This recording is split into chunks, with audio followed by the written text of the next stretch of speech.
What's going on, guys? Welcome back to another episode of Renegade Marquee on the Renegade Pop Culture Podcast Network. My name is Mike. I'll be your host for this evening. Joining me, returning once again, we've got Tyler. Hello, hello. And making her Renegade Marquee debut, please welcome Teresa. Hi, everyone.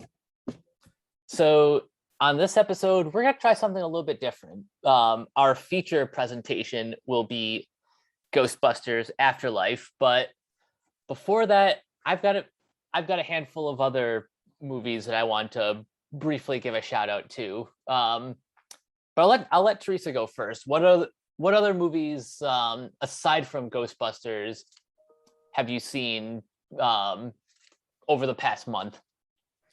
Yeah, I saw The French Dispatch. I feel like because I'm from Texas, I have to always see every single Wes Anderson movie, and also any movie that Ethan Hawke is in, since they're from Texas. I wouldn't say it's my favorite. It doesn't feel like a full movie, but it was a fun ride. It was very cute. And I love all the cameos. It was fun to see all the crossover, and I noticed that Jeffrey Wright and Leah Seydoux, who are both in James Bond, No Time to Die, were both in this. And I was like, they just keep bumping into each other. I wonder if they're friends. But I did like it. I love I will admit I was kind of losing track of the last story, and then all of a sudden it turned to animation. I was like, okay, you got me. I'm back in. But it did feel a little on the long side, but it was very cute. The chapters of the magazine, all the articles. So if you really like Wes Anderson, I do recommend going and seeing it for yourself. If you're so on Wes Anderson, I don't know, I would take caution. I've wanted to see this one. It just hasn't come to my theater yet. But being as big of a Wes Anderson fan as I am, and kind of knowing just from the general consensus that this is like the most Wes Anderson, kind of had me excited, especially the hearing about the animation segment. Yes. Tyler, what about you? Oh, I'm a massive Wes Anderson fan, and I can assure you it is the most Wes Andersonian movie yet. It's also most manic paced one, because it's a movie that I actually think it's like 2 hours, but it feels like it's about 80 minutes because it's just nonstop gags and stories inspired by the New York Times and other like satirical like newspapers. It's fantastic. It has it doesn't have the strongest like emotional core to it compared to like something like the Grand Budapest Hotel or Rushmore.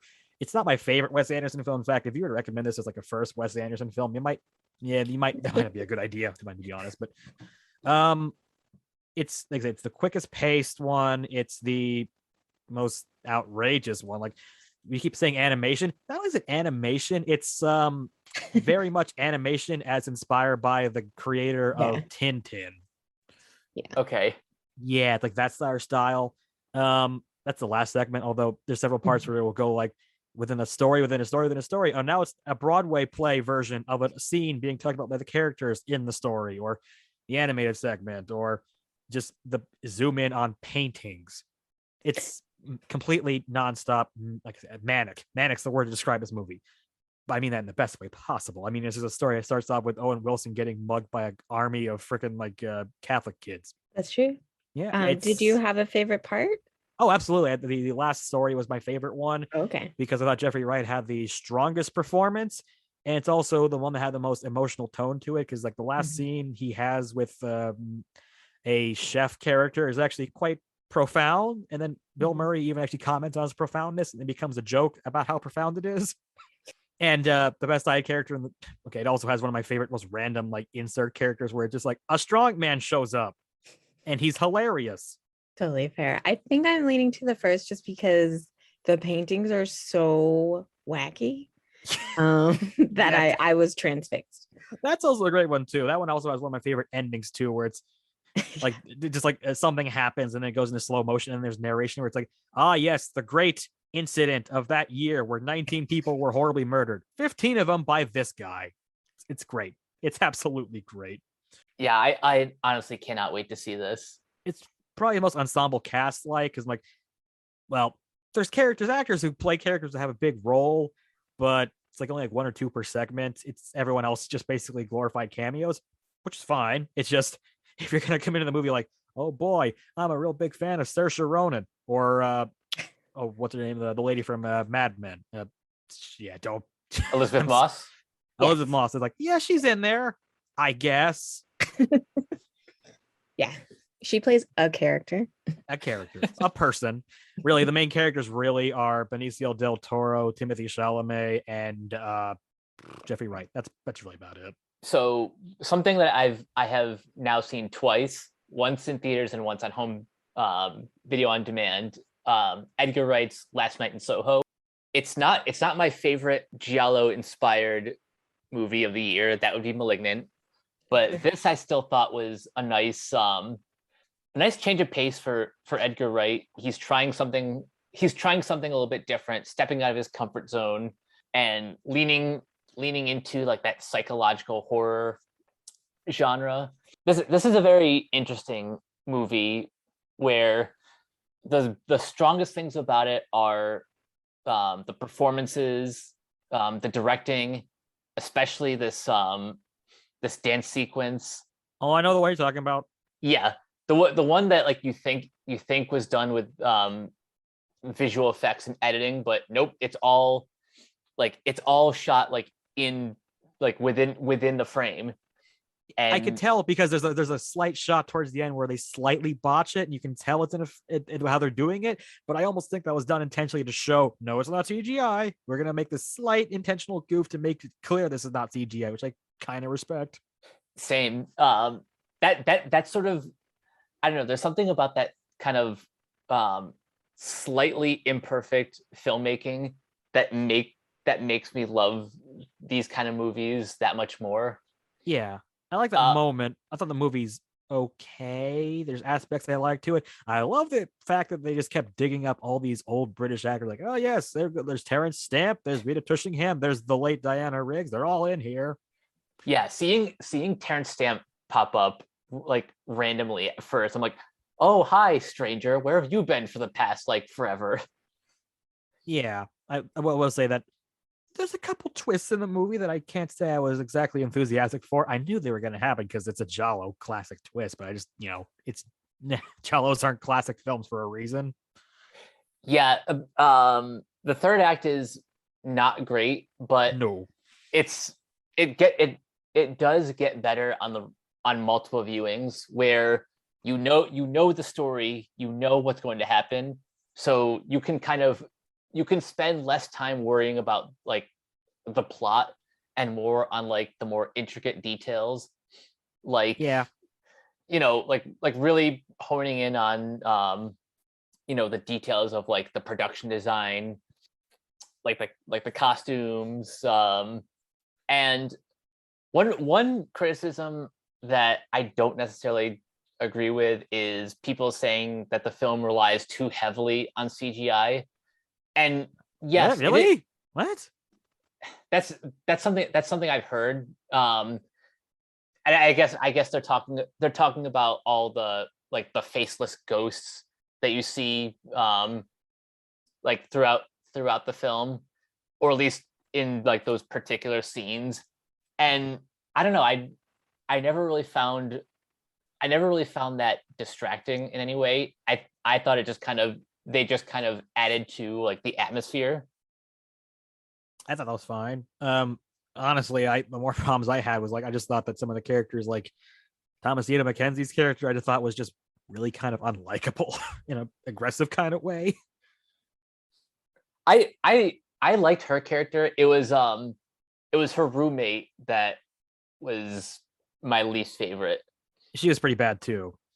Yeah, Jocasta, I think her name was. Yeah, that's the one. Like, that I would kind of been okay with that character since it hadn't even been there. Like, the boyfriend though, I think Michael was his name. He was cool. He was fine. I liked him, and just how supportive he was throughout all of this. Throughout the whole movie, I kept thinking he could do better. You're being too nice to someone who probably doesn't deserve it. Also, the movie cheats. There's a scene that the movie just straight up cheats. Oh, which scene is that? The big scene with the Queen's Gambit girl. Oh, okay. I think I know where you're getting at with that. That was the most Jalo-ish part, but I'm like, that was the part that was just blatantly cheating. On the whole, it's not. It's kind of like what you said. What you and Teresa said about the French Dispatch. This isn't necessarily my favorite Edgar Wright film.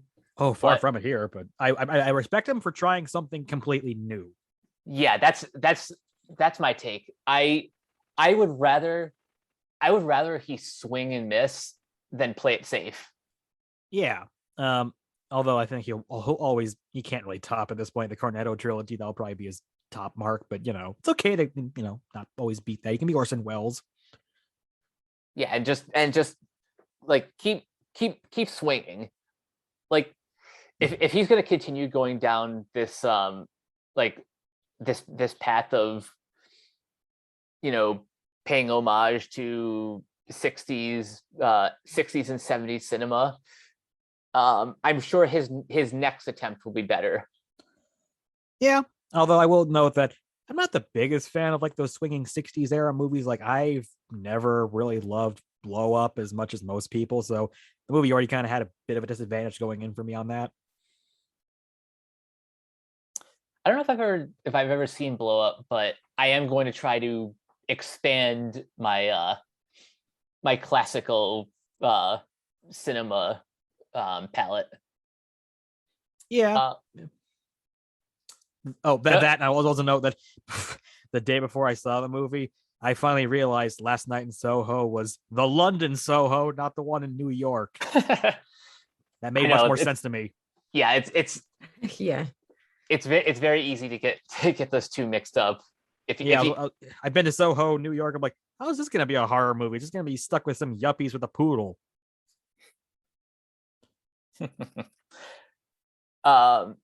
So another film I wanted to give a shout out to is Spencer, and like the two reasons I really wanted to see this movie were obviously Kristen Stewart playing Princess Diana, and also growing up in the 90s, Princess Diana was kind of everywhere, and she still is.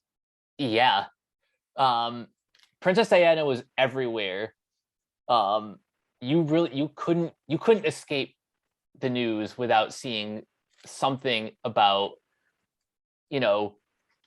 whether it's her like charity work or just the day that she passed away, everyone was talking about it. But this movie doesn't it takes place on a weekend that never actually happened, but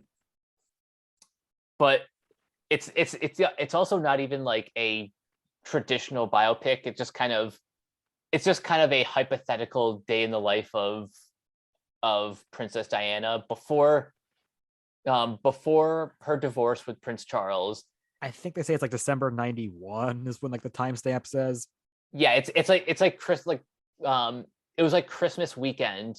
So like the film takes place over 3 days. It's like Christmas Eve, Christmas Day, and Boxing Day. I can't promise that this is going to be a movie for everyone. Oh, it's not.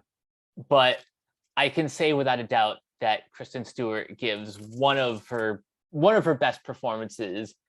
She just becomes Princess Diana, and you get to spend like the whole runtime just living in her head, and just kind of experiencing that everything that she's going through in that time, and combine that with Johnny Greenwood's score. It creates a very memorable experience. What I'll say is that it has either my favorite or least favorite opening title card, which is, instead of the ubiquitous "based on a true story," it says A fable born from true tragedy. Oh, that's an interesting way of phrasing it. Yeah, because that's the thing. This is I'm pretty sure the director Pablo Larraín described this as a fairy tale because Kinda. well because think about it, like what um you know what girl did not have the dream of becoming a princess. And Diana has always been one of the more relatable members of the royal family. So it would make sense that he kind of took this not necessarily realistic approach, but more dreamlike and esoteric. Certainly not realistic, as at a point she's freaking straight up talking to ghosts from centuries past. Oh my god. Yeah, there's a scene where she's just sitting around and she just wanders in and like, oh hey, look, it's Anne Boleyn, who was born before I think there even was a Buckingham Palace. Okay. Yeah, it's one of those movies. Very few directors can get that really right when it's such a real character. I know I did like Jackie, but I'm scared. Yeah, it's one of those you're gonna love it or hate it. I honestly am not sure I liked it particularly much. Kristen Stewart's great, but I don't know. It just I have a pretty complicated relationship with the real historical figure, because if anyone saw the new video I wrote about Jack the Ripper, I actually throw in a few jabs at Princess Diana as the obsessive, we cannot get over this person, and this funeral freaking lasted for a freaking month and it just never would end.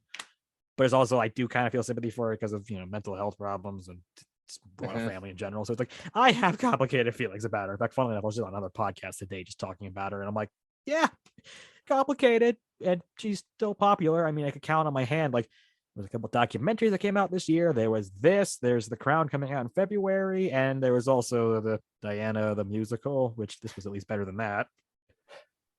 It's funny. I'm pretty sure Spencer will go down in history as objectively the best Princess Diana film, because the last one, the one 2013 one. Yeah, the one with Naomi Watts. That was bad. I've heard that one is unwatchable. The musical is also unwatchable, but in a, pardon my pun here, car crash kind of sense. I see what you did there.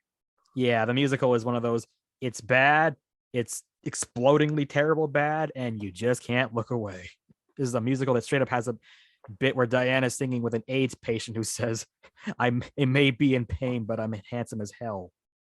Ooh, ouch. Yeah, it's pretty bad. This was a lot better than that. Nice thing I can say about the movie is that I think it had an amazing poster, which is a weird thing to say, but movie posters nowadays are basically a dying art form. You're not wrong. It is like almost impossible to find like a really unique movie poster, because most of them now are either have floating head syndrome or graphic design is my passion, or attempted to do Star Wars poster. Yeah, that too. Yeah, this one is just simply Kristen Stewart basically being like drowned by that dress, and that's great. That's great. Actually, before I move on, Teresa, you haven't seen Spencer yet? I have not seen Spencer. I was looking at the poster when I was seeing Ghostbusters, and I was like, should I watch that? I have a Stubbs membership. I probably will watch it. There's worse movies coming out. Like 6 out of 10 for me. A good performance. Writing, I don't know how to feel about it, and the depiction is all I hope now is that this is the movie that finally gets Kristen Stewart that Oscar, even if she doesn't really care. She'll get nominated. I'm positive of that. Oh, absolutely, she'll be nominated. I really just want this to be the final nail in the coffin for people who are like, "Blur, Twilight." It won't. It never will. Yeah, that's true. The internet's gonna internet. Look, if The Lighthouse couldn't save it from Robert Pattinson, then nothing can really. Yeah, good point. I will say there's a resurgence of Twilight love, so maybe it's gonna come full circle just in time for Oscar season. In her favor. You never know. Maybe. Couple more films I want to shout out before we get to Ghostbusters. This one is creeping up there to one of my favorites of the year. Tick Tick Boom, which is an adaptation of the Jonathan Larson musical, the same name, is a semi-autobiographical musical directed by Lin-Manuel Miranda. And this is his feature film debut. And honestly, I think he knocks it out of the park. This is a very weird adaptation in that the movie itself is really kind of it dives into Larson trying to write trying to put the finishing touches on his ambitious sci-fi rock opera called Superbia, which he's presenting at a workshop. And he's trying to get one more song that he needs for I guess the love interests of the musical. And honestly, this is like I'll say this is Andrew Garfield's best performance since The Social Network. Hey, don't overthrow Silence like that. Best since Silence, which was his best since The Social Network. Fair enough. But yeah, I enjoyed the hell out of this. I ended up liking it too, but I will admit, reviewers, please do not pitch this as an autobiographical movie about the making of Rent. Please don't do that. Okay, that almost made me not watch it. I'm glad you brought that up, because couple hot takes here. One, I have a very low opinion on Rent. I think this, like, the music is great, but the story is aged like milk. Yeah. I think it aged like milk by the time the film adaptation came out in the mid 2000s, and it's only just gotten worse. Oh my God. The film adaptation of Rent, if you think Dear Evan Hansen was bad in terms of insisting that the original Broadway actor reprise his role for the film, Rent pretty much invented that problem.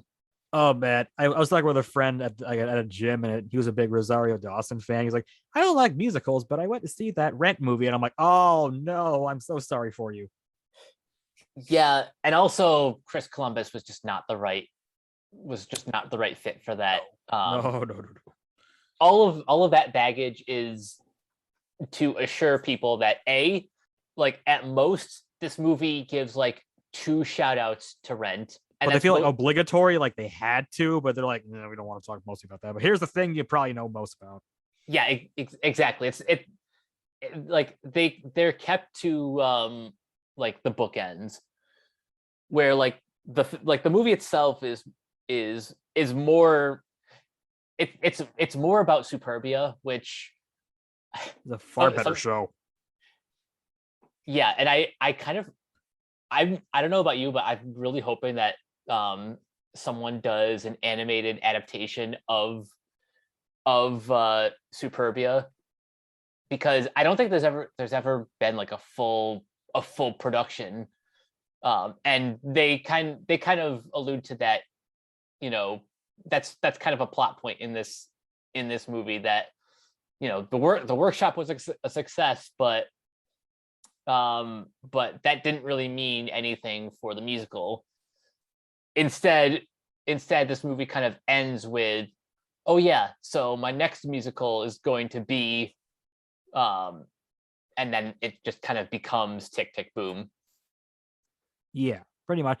Actually, I had a really great idea when I was like just watching it in the credits. I'm like, that was a pretty good film, and it crossed my mind, this would be a really good format to do with like Howard Ashman's story. Ooh, yeah.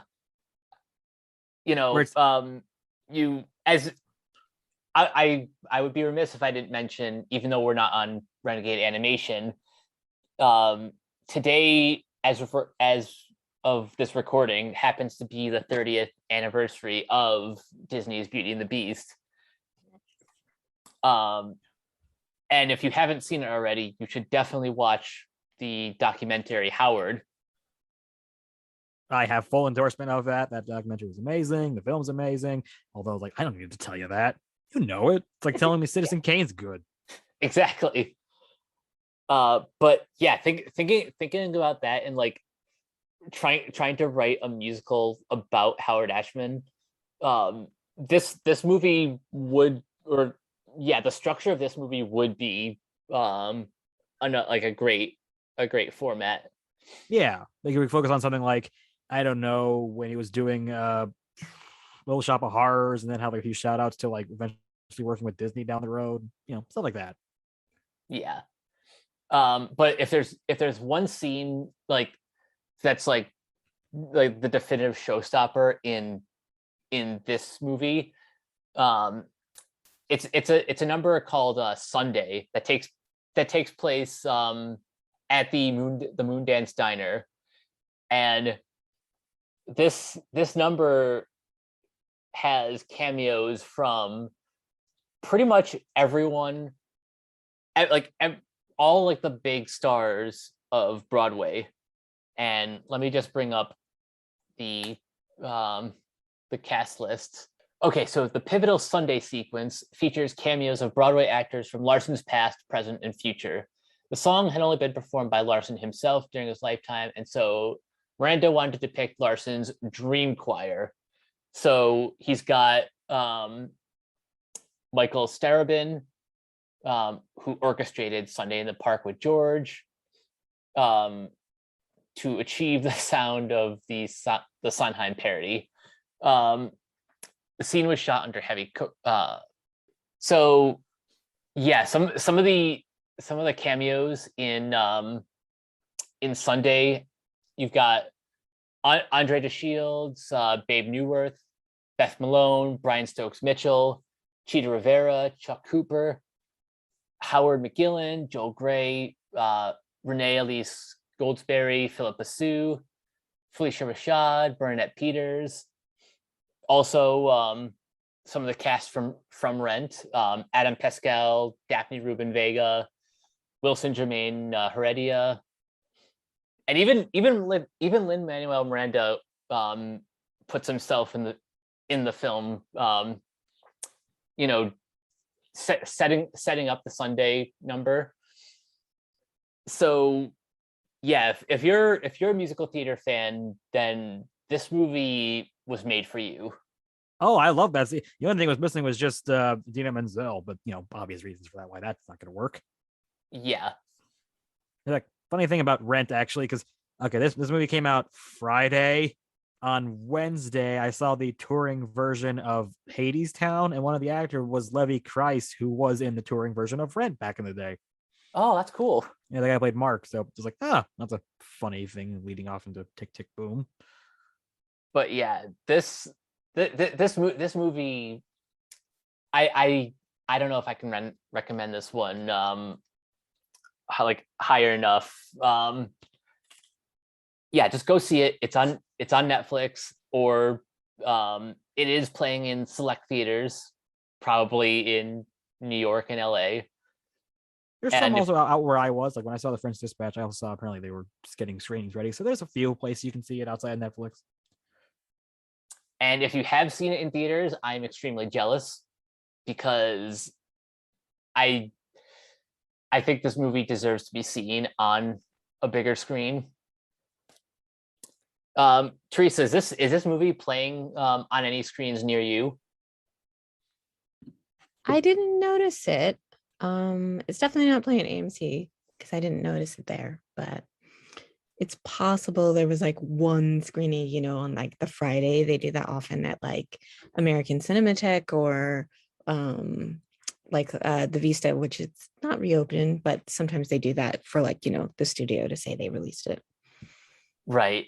Especially since, you know, that's one of the requirements for Oscar eligibility, that a movie has to play on one screen for 1 week by the end of the year. Yeah. And that's the qualification. It's such an archaic stipulation. I agree. I think especially in light of COVID, that they they really should have adjusted that. Not just for last year, but just moving forward. It'll make things a lot easier for smaller films to get nominated, and also just it levels the playing field. I know how that feels. There's already movies that I know that are coming out on like Apple streaming service where I'm like, I just want to see it in the theater, so I don't have to pay for that. Yeah, exactly. One more film I want to talk about is King Richard. This is the movie where Will Smith plays the father of Venus and Serena, and this is kind of like, in a sense, it's their origin story, but the movie is really about how determined Richard was to to provide like everything he can for his daughters, to have the future that he couldn't have for himself, but he wanted to provide as much as he could for the next generation. And this is another one where, like, this is another one where I think we have another career best for Will Smith. If he doesn't get nominated for this film, then something is going wrong, because I think he's excellent, and I think the movie itself is it is definitely a feel good crowd pleaser that, while running a bit long at like 2 hours and 24 minutes, it never feels slow. It's really well paced, and while tennis is like sort of the catalyst of the film, and each scene involving like one of the girls playing in a match, they have some of the best like stunt doubles, actually playing the game. And even the actresses themselves who played the young Venus and Serena, like they trained for like months to get like the sport down, so they actually look believable playing, and it's just very impressive. Anyone else get a chance to see this one yet? No, I have not yet. I highly recommend this. It's in theaters and it's on HBO Max. If you're a tennis fan, or just kind of interested in getting to know how Venus and Serena sort of came to prominence in the sport, then yeah, you definitely need to check this one out. Yeah, I'm definitely into it. I did play tennis for a super brief, like 8th grade to 9th grade period, mostly because I had a crush on the tennis coach, but then he was like, you could be good. So I started doing like competitions, and I think I got my very first sunburn ever as a Black person on the tennis court. And I was like, I'm out. I don't want to do this in Texas heat. So anyone who can last summer after summer as a child, like training, like, wow, they're crazy. So I'll definitely watch it. Yeah, tennis is pretty big in my family. Both my parents play kind of regularly, and as like when we were growing up, my brothers and I took tennis lessons, and I'm pretty sure my older brother and maybe my younger were on the like our school's tennis team for a couple years. But just as we got older and we got busier, I kind of stepped away from the game. But it's still something that's like a big staple in our family. Um, even when it comes to just like watching the U.S. Open every year, I always kind of make sure to tune into at least one match. Um, Mostly it's just like the finals. But yeah, this is like for our family. I know I'm excited to show my mom and dad this movie because I know it's one that they were looking forward to. So I really hope this one finds an audience.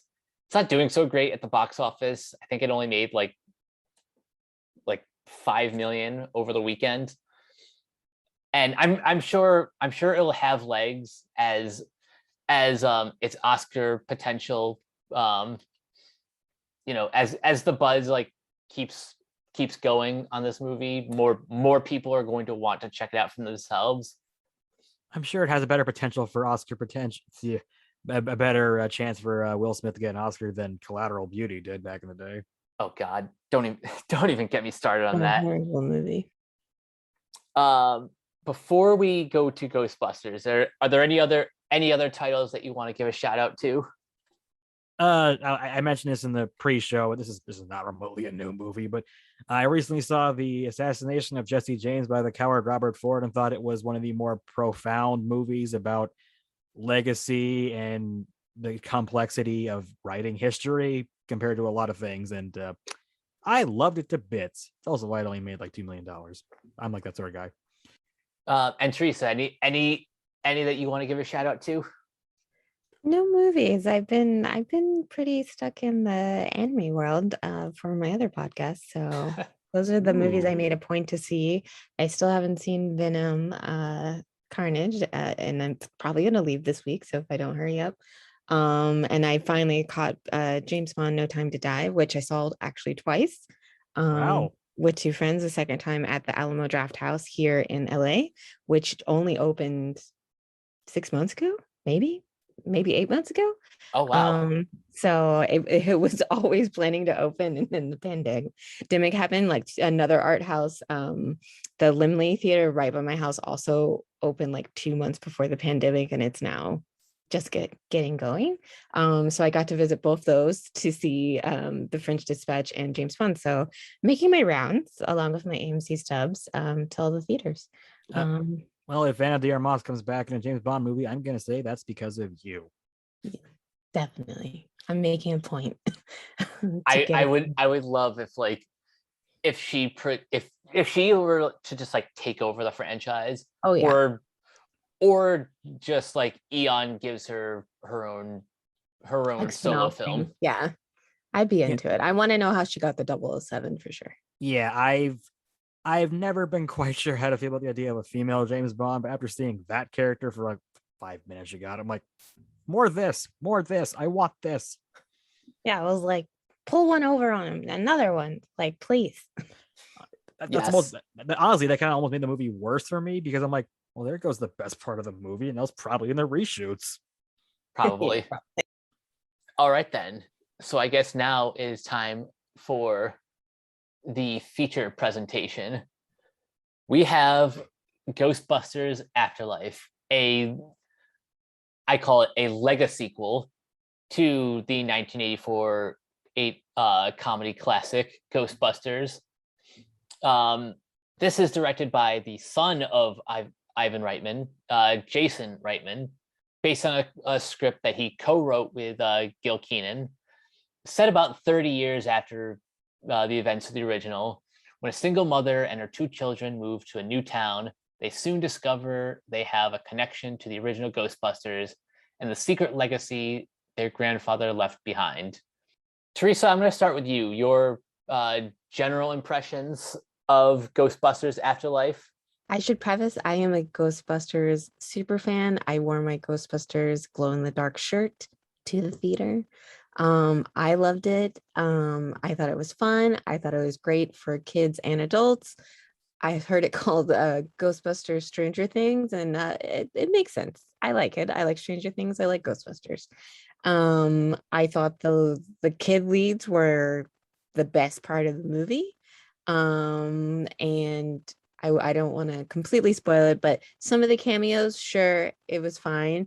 But I was here for like the kid adventures, like what other trouble, like give me those, like in Extreme Ghostbusters, the cartoon, when it's like the kids, leading everything. Like that's what I want. I want another movie of that. Yeah, I kind of have to agree with you on that. I love the original Ghostbusters, and well, I haven't seen every episode of the real Ghostbusters animated show from, I think it was 1986 to like 92 or something. The Ghostbusters cartoon was that was where they really kind of expanded on the lore, introduced a whole bunch of new ghosts and monsters, which kind of makes Ghostbusters 2 all the more disappointing, that they kind of ignored everything from the series and just went, we're gonna do Vigo the Carpathian, and everyone is going to forget about New York in the 80s. But I really liked this movie. I think the movie's at its strongest when it's focused on the kids hanging out, figuring out this mystery, and Paul Rudd just being the adorable Paul Rudd. Like that's when the movie is at its strongest. Whereas when it has to be like a Ghostbusters movie, complete with the cameos and bringing back Gozer, the gatekeeper, the keymaster, and all of that, it does get a little bit messy in the third act. But I can also kind of appreciate how the movie kind of goes about its use of nostalgia, and also the fact that this movie kind of like it really leans into the theme of legacy, which kind of makes sense because you have the son of the original director like pretty much carrying the torch for the franchise. Really, just my general thoughts boil down to, I thought the movie was a lot of fun. Some of the callbacks were really generally well handled. We'll get into greater detail in a little bit. But Tyler, why don't you give me your general thoughts, and then we'll dive deeper into the story and characters. I'll preface by saying I like a lot of the actors involved. I think Carrie Coon is one of the most talented actresses currently working. I think McKenna Grace is a great child actress. I love Paul Rudd. I think that Jason Reitman has made good movies. I really like Up in the Air, for example. So I'm just going to also now admit, I thought this movie was awful. I was actually, the last half hour might be the most miserable I've been in theaters for quite a while. I thought it was the most soulless, pandering thing I could have imagined. I think that he doesn't quite understand what made the original Ghostbusters a good movie. And it made me seriously consider, was I too harsh on the 2016 remake? Because I seriously started to have second thoughts all the way through. All right, you know what? That's a great place to start. Let's before we get back to Afterlife, let's divert a little bit and talk about 2016. I don't want to spend too much time about this, but I do have to ask if the 2016 movie wasn't a straight up reboot, do you think it would have been received better by the fan base at large? I don't think so, mostly because I feel like just attempt at comedy was just too manic nonstop, and the ad-libbing was just out of control to the point of just scenes going on way too long. That was one of the biggest problems with that movie, was just wasn't edited well, just dragged its feet at pacing wise. And these actresses who are funny just weren't really allowed much more to do other than be funny, make noises, do stuff. That's not going to change if it's Ghostbusters not. The fact that it was a remake and ignored everything about the previous one and threw in abhorrently obnoxious cameos from the original cast, and that didn't help. But I think it had a lot of core problems to begin with. Generally I enjoyed the 2016 reboot, but the problem with that movie is that they really didn't have a great great antagonist, and unlike the original film, it was shot too much like a comedy, as opposed to what I love about the original is that it is very much a comedy, but the film is shot like a horror film. So it makes the jokes like hit that much harder, and also just the original cast: Bill Murray, Dan Aykroyd, Harold Ramis, and Ernie Hudson. Thank you. Yeah, I was like, are you thinking about Winston? Yeah. I was gonna say, forgot one of my favorites. How dare you? He's not the fourth Ghostbuster. He's just Ernie Hudson. Exactly. As I was saying, yeah, like that cast is like has some of like the best comedic talent of that era, and like there's just no way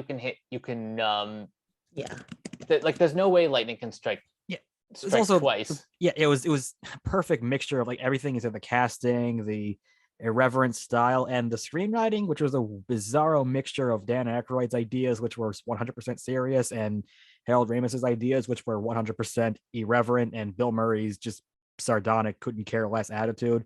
That all mixed together into this perfect script that was neither too absurd nor too self-serious, and it was a tone that you could never match. And Ivan Reitman couldn't do it the second time, even though I have fond feelings of the second film. I know it's not great. I actually kind of feel the same way. Like I enjoy Ghostbusters 2 because the band is back together, but you can also kind of tell it is a very bad case of sequelitis, where instead of really like advancing the narrative, they just kind of go back to square one. Yeah, it's a very status quo as God kind of movie, which is infuriating, but the characters still feel themselves. And the first half, I think, is genuinely pretty great, where they're just off in their own little worlds and they all feel pretty accurate to the character. It's like, Peter Venkman's hosting a really terrible talk show, and Aegon's just messing around in science labs with kids. You know what? That makes sense. Yeah, so we've established pretty firmly that the original Ghostbusters is like the king. Then you have, which is good because it's the same people, but it's lesser because you clearly can't make lightning strike twice. Nope. Although there are aspects I do like about it, like there's a court scene like roughly halfway through that is, I'd say, on par with anything from the original film. That scene in general is just great, but unfortunately that's kind of where the movie just peaks. Although there is a bit later on where Cheech Marin has a cameo commenting on the Titanic. It's always had me in stitches. So, I could, if you put on that movie right now, I'd watch it and have fun, but I know it's not good. Yeah, it's one of those movies like you can enjoy it if it's like on TV, but it's not something I will go out of my way to watch. Yeah. Teresa, before we go back to Afterlife, your thoughts on the 2016 film? I had fun, but I definitely went into it thinking this is not going to be my childhood Ghostbusters. That really helped me with the viewing. And like you were saying about the original, the way it was shot, it's like the original Ghostbusters is like absurdist, future, like just so much more subtle in comedy. And I will give you that the 2016, it's like over the top, like get ready, like no stop, no breath, type comedy. Because I almost, not as if it's trying to prove something, but it's just really trying to go away from the tone as much as possible into like kooky territory, and less kind of like subtle absurdist like reaction, like almost like straight man reactions, like the way Winston is to the ghost. Like they didn't really have that as much. If you compare Winston to Leslie, it's just totally different, the way they're played. So I liked it. I definitely don't rewatch it the way I watched the other two Ghostbusters. I will say out of all the franchise, I watched the cartoon the most. The original real Ghostbusters cartoon. So those are kind of my rankings of the older ones. Fair enough. I mean, the best way to summarize those two movies is just watch the scene where it's like they get in the elevator and Ray's like, "Oh, we should have tested this thing. I always blame myself." And Peter's like, "Yes, I do too." And then they just slowly back away as they turn on the machine. Compare that to when like the girls are testing out the equipment in like the side alley, and just it just goes on and on, where it's just like physical comedy. It's a different type of humor that is incompatible with the original film, and yeah, it doesn't work. I will say though, my favorite scene from the reboot is like when they're actually like when they're actually like in battle and like busting out the equipment. When Kate McKinnon like is in action mode, she is a badass, and I love like the rendition of the Ghostbusters theme, with the score. Oh, the Missy Elliott version. No, not that. It's just an orchestral rendition. And it's just like Kate McKinnon, like, you know, pulling out the you know, her like I guess they're like tasers or Proton something. pistols. I know. Yeah, proton pistols, whatever. See, that did not work for me, because I'm like, the original movie was, in a sequel, was never an action movie, and that feels very disconnected from anything Ghostbusters related. Also, I couldn't get over the idea of, wait, so you're killing the ghosts? How's that quite work? Yeah, that's Definitely a different philosophy. oh yeah. Yeah, it's a bit different. There are things I like about the remake. I mean, okay, well, there's a few good. There's one scene that I think is genuinely funny, and there's one scene that's almost funny, but if a little bit of editing, it would have been funny. The bit with Charles Dance is funny for the one scene he's in the movie, and that's not the only time we're going to talk about a really great actor who gets wasted. But his bit about, I heard about your ghost via a Reddit that led to a website called ghostarereal.com. I do not believe that is an accredited citation website. Like, as someone who does research, that makes me laugh a lot. Ghosts and then there's are real. Yeah, ghostarereal.com. But that's funny. And then there's the bit where it's like, oh no, we're talking about Ed. He died 15 years ago. And oh, this is his son. Like, that was almost funny if you had just held on that for a second and didn't have the actors keep ad-libbing after that. That would have been a good joke about like, oh no, he's dead. Oh, there's the other guy. Yeah, comedy editing is it's the closest thing you get to like science when talking about art. Because comedy is all about timing. Yeah, I'd say editors if for you're- comedies. if Editors you're for even comedies. a second off, the joke could be ruined. Yeah, editors who work on comedies, I think, are actually maybe the most talented editors, because you only will notice them not doing their job if the movie sucks. If they do their job right, you will never notice their editing. That is most not respected job. It's probably the most important one for a comedy. Indeed. So there is kind of a noticeable difference between the original movie and Afterlife. Speaking of comedy, Yeah. I'll say this. I don't think that Afterlife is unfunny. There are jokes. There are good jokes. but the humor is definitely a different flavor. Like, I think the best way I can describe this, in a way that you can visualize is, so Ghostbusters takes place in New York, so its humor is like its humor is darker. It has an edge to it. It definitely leans more towards like adult humor, whereas Afterlife is in the, I guess kind of a suburb, a small town of Somerville in the middle of Oklahoma. So they're leaning towards like that pseudo Spielbergian, very, Teresa even used the word Stranger Things style of humor and storytelling. And that's really like the biggest stylistic difference.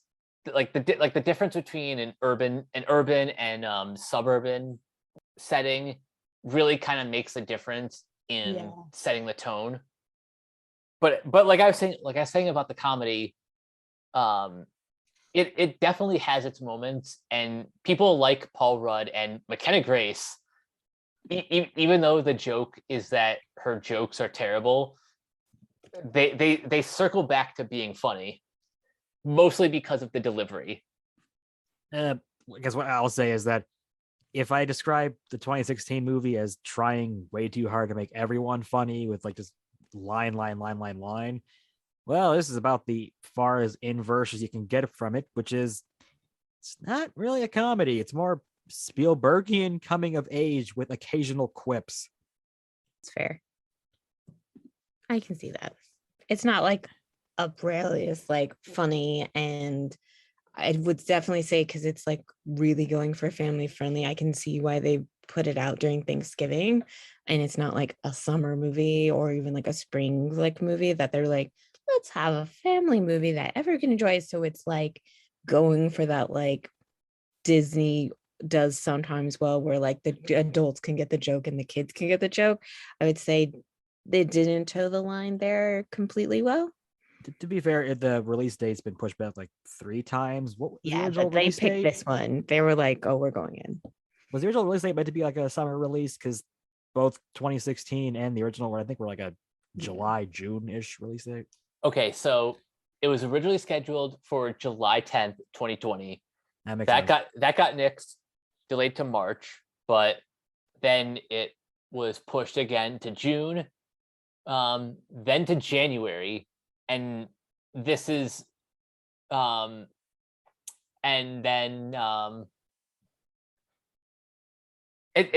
think this had like 5 release dates. So the first one was July, then was March, like March 2021. The first was July 2020. Then it got pushed to June. Then November 11th, but because Top Gun Maverick was kicked out of this year, it got bumped up a week to November 19th. So yeah, it's had 4 release dates, and only like 2 of them were summer. January and March. I can't imagine that.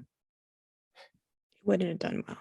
No, March is early, is about as early as you can get when it comes to decent movies. In January, it's just dumping ground month. I don't think January would have been a good fit for this. No. But like June would have been nice, because like kids are just getting out of school. They'll want a sort of a escapist like adventure. And yeah, I could see this movie like in a normal year. Pulling in pretty decent numbers in like June or July. June 8th was also when the original movie came out. That probably would have been intentional. Oh, yeah, that's a good point. Surprised they didn't like actually think of that. But yeah, the biggest, like I said before, like the most obvious difference between the original and this is like its tone and its sense of humor. And the other difference, which I think is one that I appreciate, is the focus on the children as opposed to like just another group of adult protagonists. And I guess that's where the extreme Ghostbusters influence kind of seeps in, especially because this group is actually pretty diverse. Like you have McKenna Grace as the pretty much de facto lead, Phoebe, Finn Wolfhard is her brother Trevor, Logan Kim as Podcast. Yes, a character is named Oh, I Podcast. like it. That did not And, work for me. And Celeste O'Connor is Lucky Domingo, the kind of sort of love interest. And Your dad is Trevor's- Bokeem Woodbine. yep. And yeah, she and Trevor meet at the local 50s diner called Spinners, which of course, if we're gonna do like a sort of 80s homage, you have to have a 50s diner. I think they couldn't get the Sonic branding like placement. I was like, oh, you're just gonna go for that, huh? Well, they certainly got product placement from other people. Yeah, maybe Sonic was like, I won't take the risk. People think we're a dead brand. Seriously though, I think it's pretty cool to have this sort of location. Although it's kind of funny that one of the characters does make reference to like, wow, I can't believe these things still exist.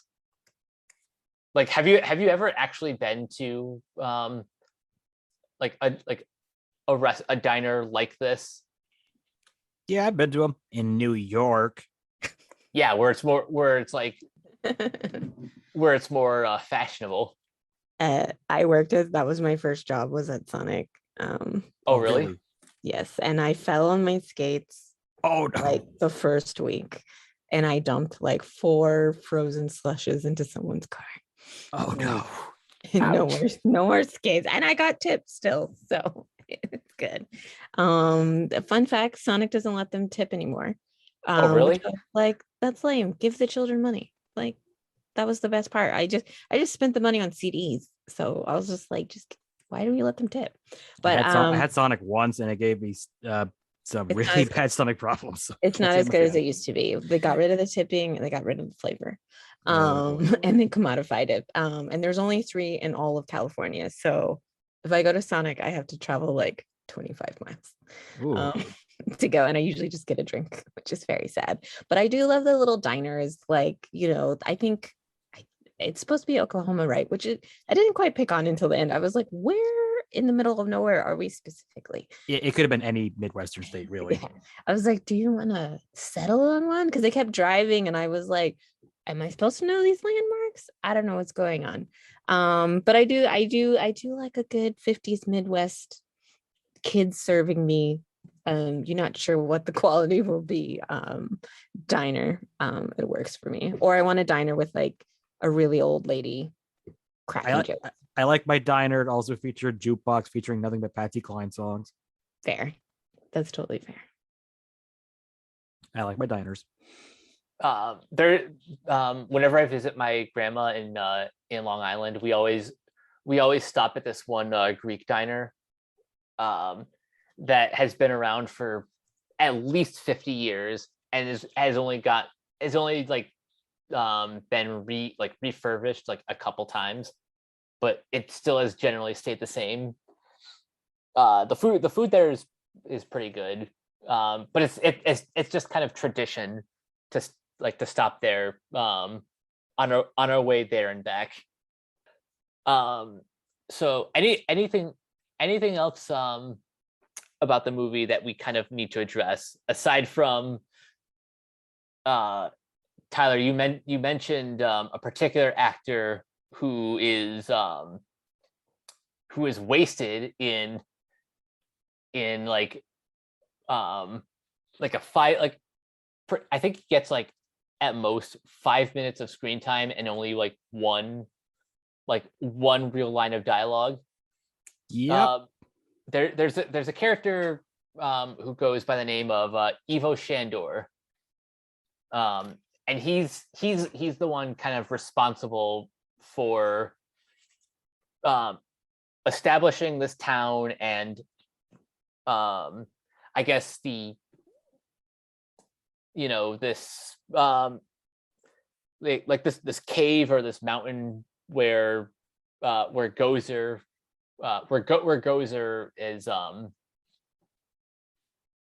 is pretty much trapped until she's let out. Yeah, so how do you feel about J.K. Simmons being wasted as Ivo Shandor? I think he was a good choice for the role. I'm okay with the character being in there because they're going into how many things it brings from the original film, but that's one I can live with. In a perfect world, I prefer a new villain, but I'm like, if we're gonna bring something in, make it something that was never seen before.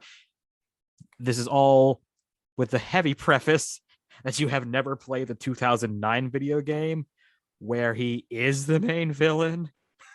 So actually, I can't even be that polite. I would say good casting choice for a character like that.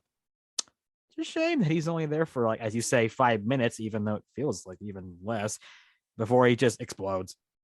It's like, see you, JK. It was a little wasted. I was like, who is in that coffin? And then when I realized, I was like, okay, fair. I'll never say no to JK in a movie. I won't never. That's honestly how I felt. I've seen this movie twice now. Both times, like, I was still kind of caught off guard. We're like, oh, that's J.K. Simmons, and I understand why he was cast, because he kind of has the face for this type of character. So I can understand, like, I can understand why they had him in mind. Also, bring back Gozer the Gozerian, and having Olivia Wilde play her. That was something I didn't see coming, but I also kind of understand that, like, yeah, she looks like the spitting image of the original Gozer. Tyler, do you remember who played the Gozer in the original? I was literally looking that up right now because I don't remember. I don't remember either. I know that the person doing the voice was definitely not Olivia Wilde. That was someone else. Yeah. Okay, I think I got it right here. A woman named Slavetsia Jovan, and the voice was Patty Edwards. Ooh, okay. Who is sadly no longer with us, but it was sounded close enough to the original version and looked good. Just my problem is that she's even here to begin with. Yeah, and we'll get into that in a second. But Teresa, your thoughts on the new Gozer? It took me a minute to realize who it was. I was like, wait a minute. It probably took me like a full minute, like in the cornfield at the house, and I was like, oh, okay. This is what we're doing now. I will say I lost a little steam towards the end. But she looks great.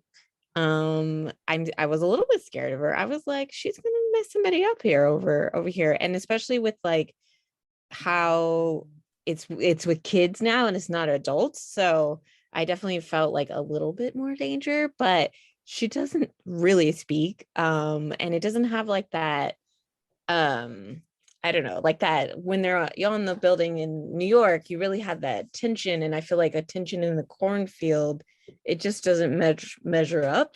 She looks a lot, but I mean, she's a ghost like god figure. But it just looks more out of place, like with the film where it's just like all of a sudden this lady pops up. I was hoping for a new villain, I won't lie. But once I realized, I was like, okay, we're just totally going back there. Okay, fine. All right, I guess we can bring up now. Technically, it's like the fifth time they've actually played around with that character, because there's the original film, there's a couple allusions in the real Ghostbusters cartoon. There's this.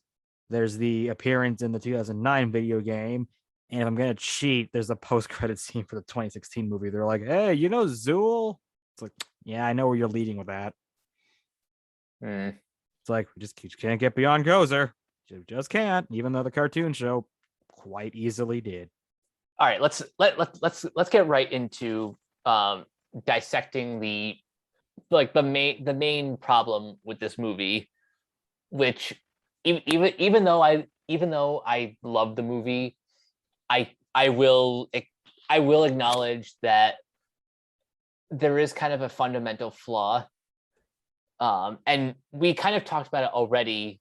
The fact that stylistically this takes a departure from what made the original movie such a classic. But, and Tyler, I'll let you start. If you had to boil down like the main issue with this film, what would you say is, like, I guess, the magic bullet? Reverence. The fact that the original, okay, here's a movie, absolutely love it, 20 all-time great comedies. It was billed and made to be a schlubby workman comedy in the same vein as something like Caddyshack, movies that are great, but like, build franchises around. The 2016 movie basically fade interest in that sort of movie and just went in its own direction. It had no reverence to the original movies, which angered a lot of people. And then this one goes also as far as you can go in that other direction, where it feels like I'm being taken to church to read the holy text of the Ghostbuster gods, because the movie has too much reverence for the original film to a fetishistic, creepy degree, where every single thing that has to be zoomed in on about 4 or 5 times. Ooh, it's the PKA meter. Ooh, it's the proton pack. It's the Ecto One. All the characters get freaking cameos galore, and it's all in service to just remind you, oh, Ghostbusters was a good movie. Like, yes, I know. You don't need to be slobbering all over it. Please stop. That's my least favorite part about it. Unfortunately, that's basically the entire movie. So you're in the full camp that kids should just watch the old one, like, don't need this new one. It's a certain thing where the reverence is not going to come off at all to them, because they're not going to get, why is the movie acting like Jesus has risen when the characters show up, because they're not going to know who those characters are. It's feeling it's made for people that probably grew up with the cartoon show, which is actually a few nods to the cartoon show, weirdly enough. Yeah. It was made for people who watch the original film and have kids and are hardcore Ghostbusters fans. It's made for the fans is a phrase often used, but this one, it's made for the fans that probably have a shrine in their backyard. That's fair. And I love Ghostbusters, I do, but I'm like, I have enough. You're distance. Like, you don't need this. Yes, I don't think I ever needed anything after Ghostbusters 2. If they had made a real Ghostbusters 3, I probably would have seen it just to see the chemistry between these characters as old people. But after a certain thing happened in 2014, I kind of threw up my hands and went, okay, it's not going to happen now. Can't happen now. And my opinion really hasn't changed from that position since in all the years past. I can see where you're coming from, because once you lose a member of the original cast, like you would think that it'd be like the nail in the coffin. Unfortunately, it wasn't. But I'll say this, at least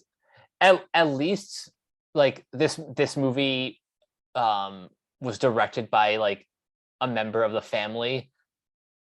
But what's kind of weird about that is a character outside of like the Spangler family is the one explaining Ghostbusters to like to the descendant of a Ghostbuster. Oh Lord, that scene is terrible. It's like that one's just like, if we're gonna do exposition, this needs to be done a lot better than this. Like I understand to some extent what they were going for, because it's established that like like Phoebe and Trevor's mom was abandoned by Egon. So of course her kids would be as far removed from his life as possible. But like don't you think it would have been more rewarding if Phoebe kind of discovered on her own about her grandfather and about New York and all of that stuff, as opposed to having like an outside perspective, like pretty much like just blurred out exposition. Yeah, I'll put it this way. The only cameo that I kind of enjoyed was the Annie Potts cameo, the first one. If they had kept it to just that, I'd be kind of okay with it. Yeah, it was nice to see Annie Potts just kind of show up and just kind of show up, be like, "Hi, here are the keys. This house is worthless. Good luck." Yeah, you had maybe the best line in the movie where it's just like, "Is there any value in that house? Not really. That's not a sentimental value." Which also feels like a weird like double jab. Like, yeah, this is what this movie is really. Ooh, ouch. But that was it. Every time they brought up anything else and legacy characters, I just kind of got more, oh no. And in the last 30 minutes was just, I was drowning. Teresa, I'll ask you, were there any salvageable moments in that third act that you can think of? Because I know we're about to touch on a controversial cameo, The real live wire. Yeah, but first, before we get there, I want to inject a little bit of positivity In the ending itself. Yeah. I thought I thought with the kids and the kind of like the action sequences and all of that, I thought it was great. Especially with I believe her name is Lucky turning into either the Keymaster, I can't remember which one she turns into. So I thought that was pretty cool. I liked how they kind of emerged from the stone creatures at the end. I know that's a nod to them, but I thought it looked cool in the new movie. And yeah, like it was all teamwork. So I really liked that part. I didn't want the cameos to come in and like completely save the day. I still wanted the people we had with the whole movie, saving the day for us. And I liked how the mom joined in. So it's very much, like E.T. Goonies vibes for me.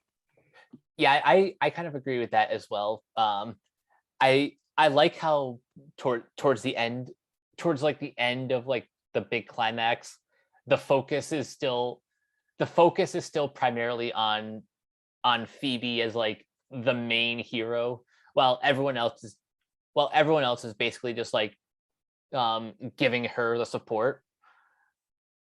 Like she's still the one who's like firmly in charge of stopping Gozer and saving the day. But it's fun. It's fun to see like how everyone else contributes. Like you have the mom in charge of opening the traps. You've got Podcast and Trevor like standing guard by the Ecto-1. And it was kind of entertaining seeing Podcasts having to fight the marshmallows. That was It was very pretty cute. amusing. Did it have to be Stay Puft marshmallows though? I mean, they already introduced it as Walmart, so I know. Just that is that- the one placement they did get. yeah, that's a weird placement. That's the cleanest Walmart I've ever seen in my life. I was like, no one's in it. Also, that one's Did too. I Like, see that? I work in retail. That it's never like that, even at 11 at night. I was like, everyone is at Walmart always. I think the last time I was at a Walmart was it's been a while since I've been to a Walmart, but I do kind of find it funny how and why Paul Rudd's character is just he's just like, you know, just going to a Walmart, grabbing his ice cream. And Baskin Robbins ice cream, by the way, which I'm almost positive that was an Ant-Man reference, which made my mind just kind of just scramble and go, what is going on? That's either an Ant-Man reference or there's something in Paul Rudd's contract that like any movie he's in has to reference Baskin Robbins. Baskin Robbins. Actually, if we're talking about product placement, Ant-Man probably had the best use of product placement because it's just so zany that I'm just like, I don't even. Okay, sure. Baskin Robbins. Oh, never forgets. It is a little. I was like, is that Baskin? And it was, and I was like, okay, we're already in Walmart. Yep. Also, I've never seen Baskin Robbins at a Walmart. I've seen it at Kroger's, but I've never seen it at a Walmart. Well, I'm sure every Walmart is different. Oklahoma, apparently they got it. There is one cool effect that I wasn't sure if it was practical or CG. When we first see Zool munching on the giant bag of dog food, it looked like that was a practical animatronic. I can't confirm whether or not it actually was, but for the first couple seconds that he was on screen, it looked pretty realistic, and I thought that was pretty cool. Other effects in general were good quality CGI. Can't complain. Yeah, and the budget for this film compared to Answer the Call was only like 75 million, and yeah.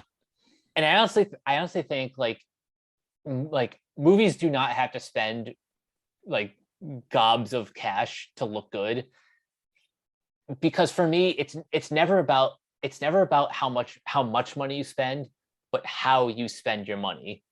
And for 75 million, this movie looks pretty terrific. Yeah, that was one of the things that Doom, the 2016 remake, was that budget was way too big for any comedy to be reasonable. This is fine. Teresa, what do you think of the visual effects? They were serviceable. I was not blown away by them. I was more like into the sets of like Evo's lair and the like mine and all of that, and like exploring in like the mountains, but like the effects themselves, I was kind of like the muncher. I was like, this is basically Slimer. I liked what he left behind munching, but I didn't like his actual munching, if that made sense. No, it does. That was the weirdest one where it's so blatantly just Slimer that acts little different than like, Why isn't that just the Slimer? You've gone so hardcore in the fan references, and hey, you remember this from the original movie? That I'm very even the 2016 remake did a version of that, so I'm not sure why they didn't just do that.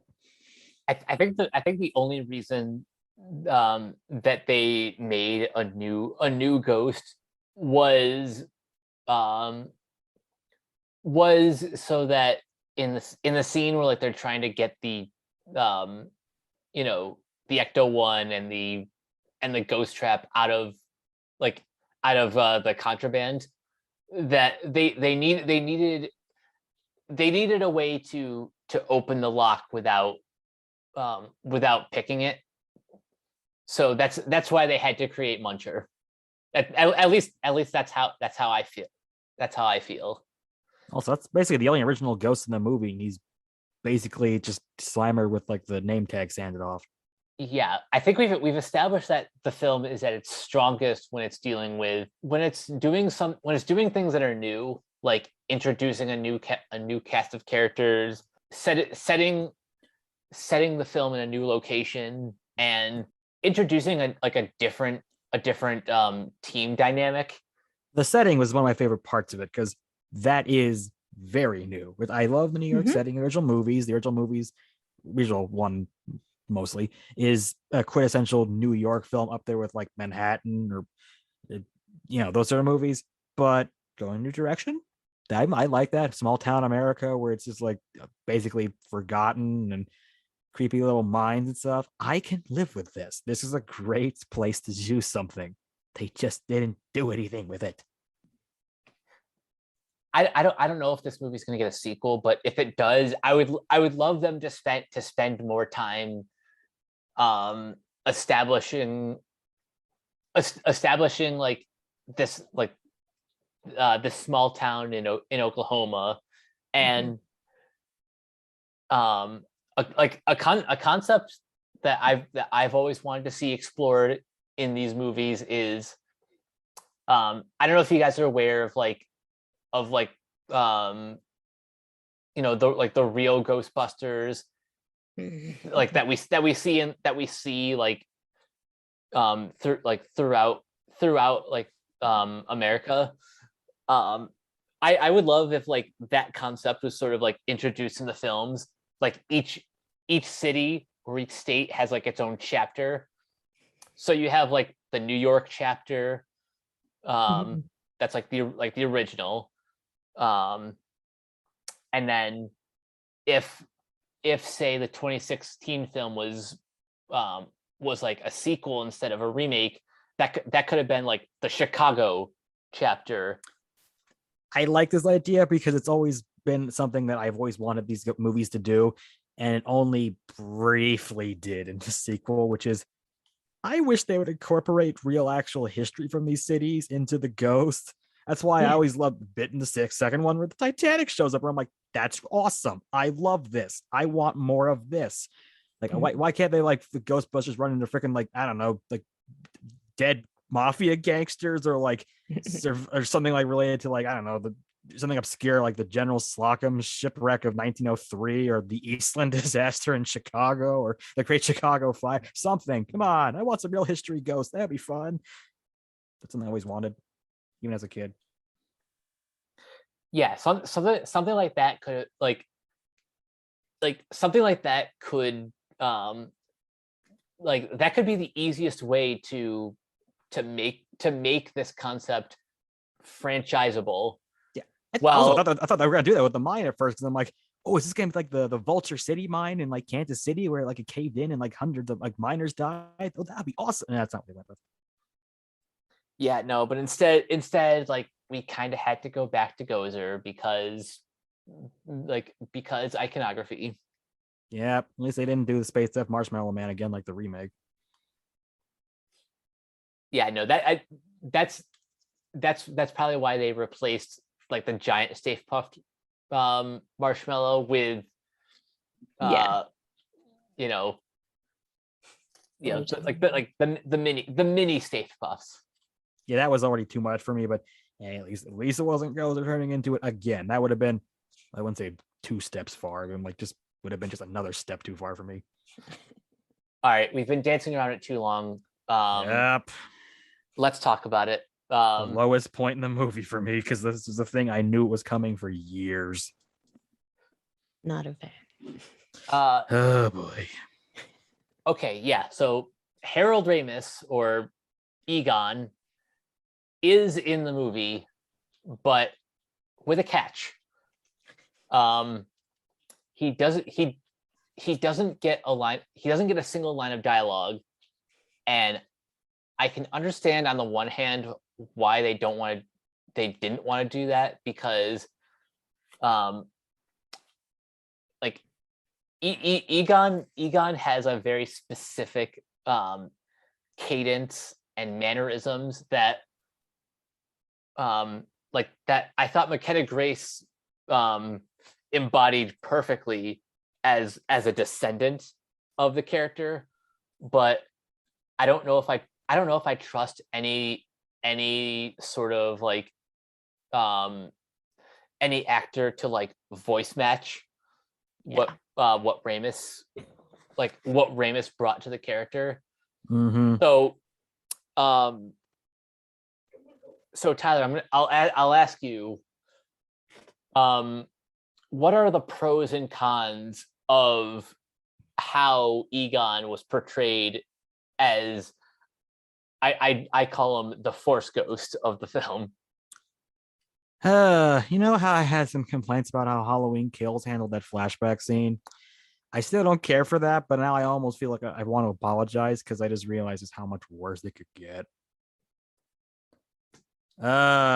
Positives. Well, I think his family signed off on it. They have to, don't they? The effect wasn't bad. I don't have. I'm really struggling here to think of kind words for that part. They kind of maybe could have skirted around it, where like just the one shot of like his hand kind of guiding the granddaughter. That would have been fine if they just kept it at that. But then they just had to keep going. Oh man, this is very much what people were talking about when Rogue One was made, and people were like, I don't know about the moral ethicalness of having Peter Cushing's come back from the grave. And I was like, oh, I think it's a case by case basis, but I think this was okay. This is the not so much okay part. In defense of Rogue One, given like where that film takes place in Star Wars canon, like Tarkin had to be there, so they had no choice. They needed to get a body double to play. Sorry, we'll edit this part out. Yep, that's okay. But no, I agree. They had to. That's one of those where they had to, and I also know full well, because I've read his biography, Peter Cushing's, that he always wanted to do more Star Wars movies. He just couldn't because the character was dead. So I know he would have loved that, and his secretary signed off on it. That was fine. The thing is, with Harold Ramis, by the end, and when he was sadly dying, I don't think he much cared for doing Ghostbusters anymore. I think at that point it was more Dan Aykroyd pushing it, because I think he just moved on and wanted to do other things with his life. So I can't say he would be enthusiastic about this.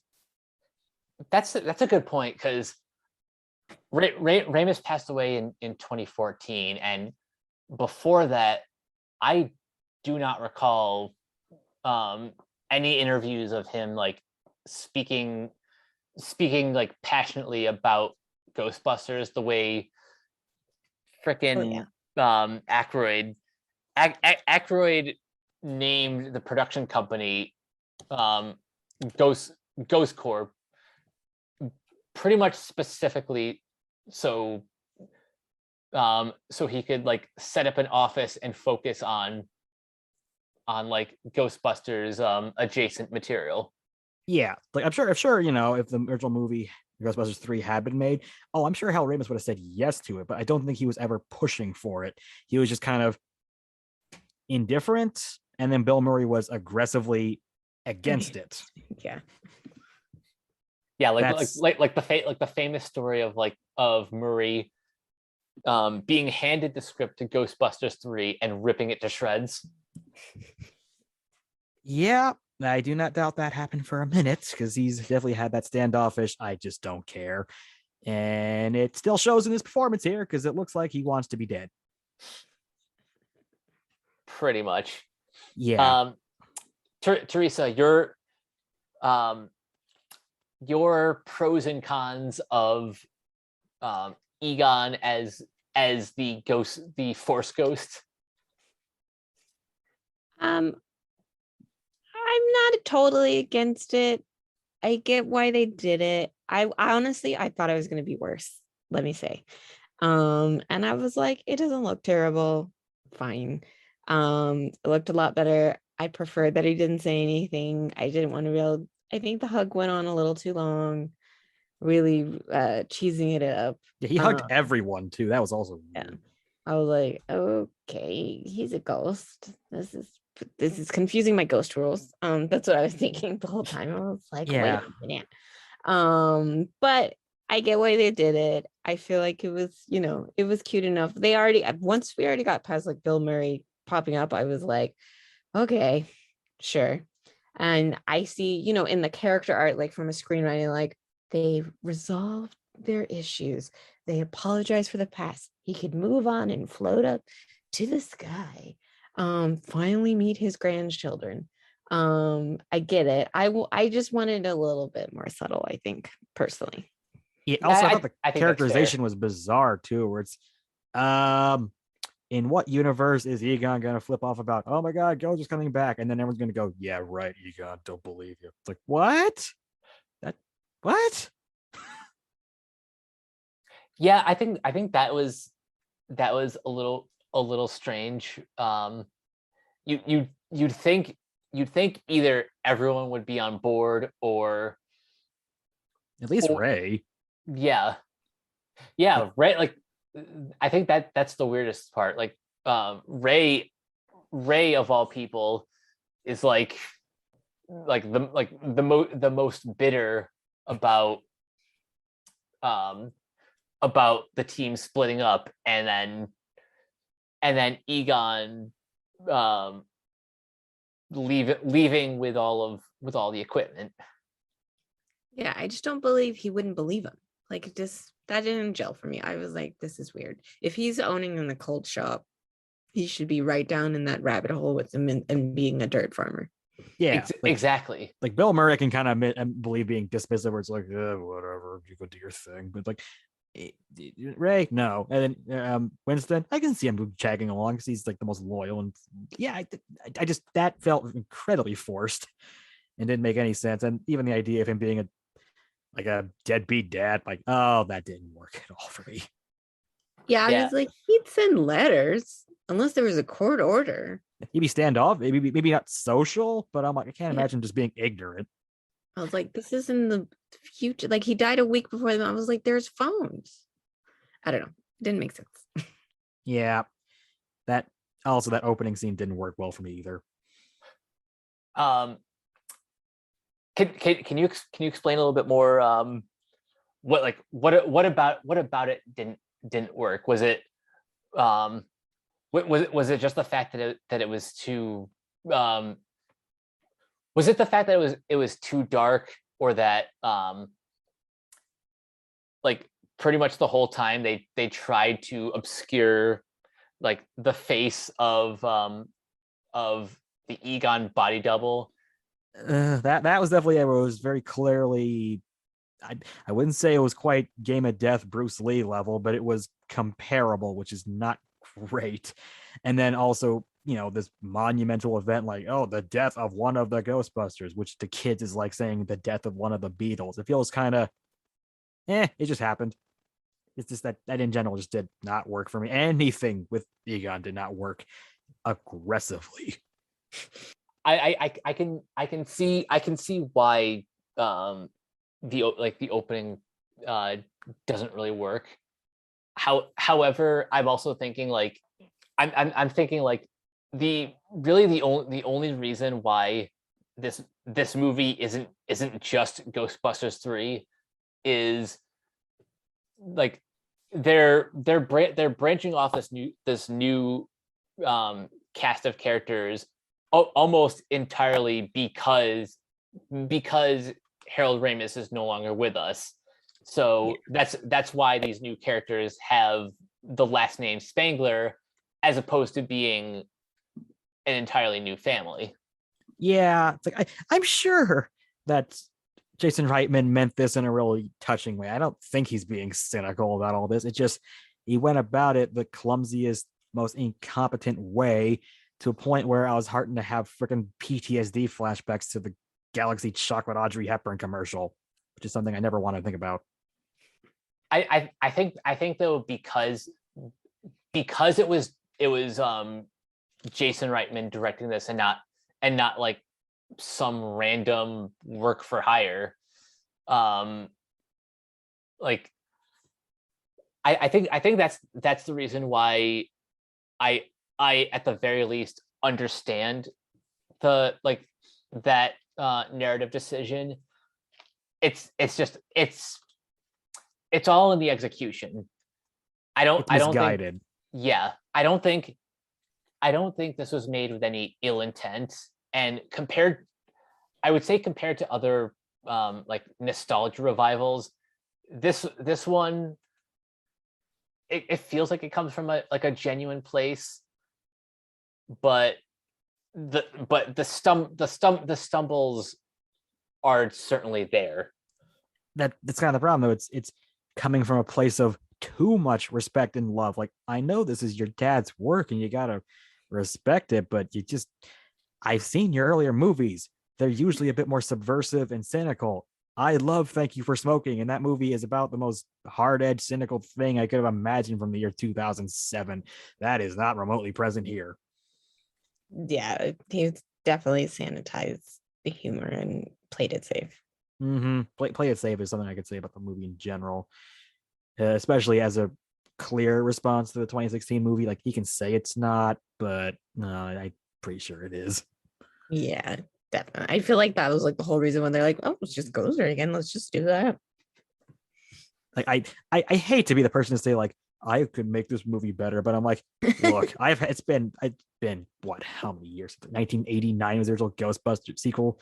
Yeah, everyone in their family has thought up an idea for a Ghostbusters 3 or something similar to this, and most of those ideas were probably more interesting. Like, heck, I guess I saw a comment that sarcastically said, Bill Murray has only two modes nowadays, suicidal and Wes Anderson. And that has made me just crack up the idea of, well, what if Wes Anderson did a Ghostbusters movie and it was like the Phoebe character was more like Max Fisher from Rushmore, and my mind has started racing. I'm like, oh, I would have so much fun with this.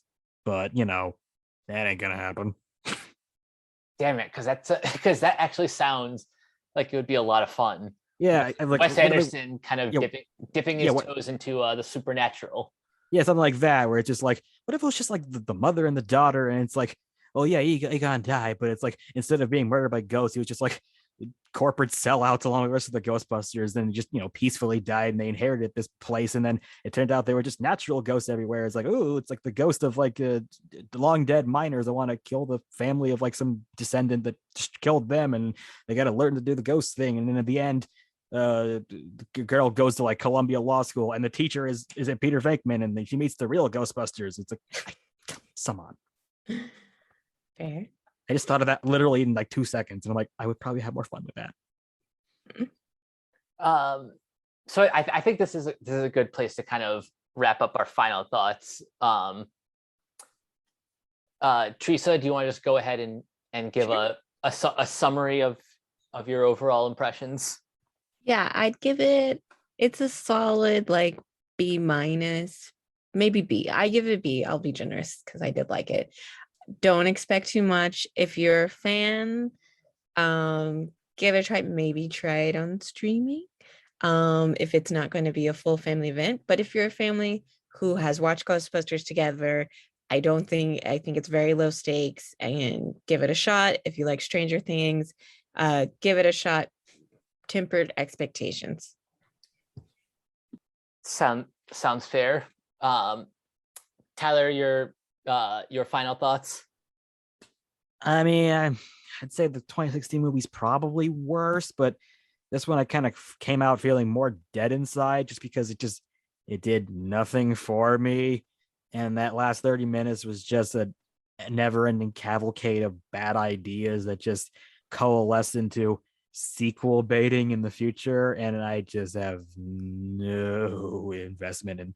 Again, this is a franchise that I quite loved growing up and still have a lot of affection for. I just can't recommend it. It made me want to just watch Ghostbusters again, the first one, or even the second one, or dig out the Xbox like PlayStation like game from 2008. Any of them, or watch the cartoon show.